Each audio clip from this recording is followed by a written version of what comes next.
എന്ന് പറയുന്ന ചാപ്റ്ററിൽ നിന്നുള്ള ഒരു അടിപൊളി ചോദ്യം നോക്കാം.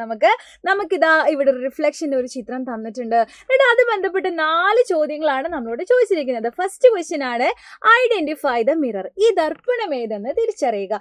ദാ റിഫ്ലക്ഷൻ നടക്കുന്നത് ദാ ഈ കുഴിഞ്ഞ സർഫസിലാണ് അല്ലേ. ഇങ്ങനെ കേവ് പോലെയുള്ള സർഫസിന് നമ്മൾ പറയുന്ന പേരാണ് കോൺകേവ് എന്ന് അല്ലേ. അപ്പൊ ഇതാണ് കോൺകേവ് മിറർ, കോൺകേവ് ദർപ്പണം. നെക്സ്റ്റ് ചോദ്യമാണ് ഈ പി അടയാളപ്പെടുത്തിയുള്ള എന്താണ്? അതാണ് പോൾ അല്ലെ, പോൾ.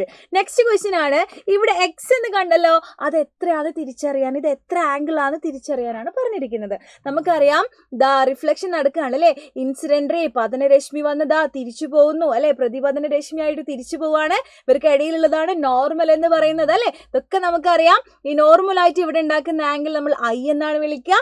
ആൻഡ് ഇതിനെ നമ്മൾ അല്ലെ ഇവിടെയുള്ള ആംഗിളിനെ നമ്മൾ വിളിക്കുന്നത് ആർ എന്നാണ്. ഐ എത്രയാണോ അത്ര തന്നെയായിരിക്കും ആർ. ഈ കാര്യം നമുക്കറിയാം. അങ്ങനെയാണെങ്കിൽ ഇവിടെ 35 ഡിഗ്രി എന്ന് തന്നിട്ടുണ്ടെങ്കിൽ ഇവിടെയും എത്രയായിരിക്കും?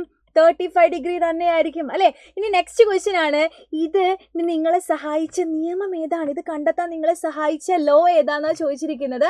അതാണ് ലോ ഓഫ് റിഫ്ലക്ഷൻ. അപ്പൊ നിങ്ങളുടെ ഡ്യൂട്ടി എന്താണെന്ന് അറിയോ? ആ നിയമം എന്താന്ന് താഴെ കമന്റിൽ എഴുതൂ കേട്ടോ. ലോ ഓഫ് റിഫ്ലക്ഷൻ എഴുതുക.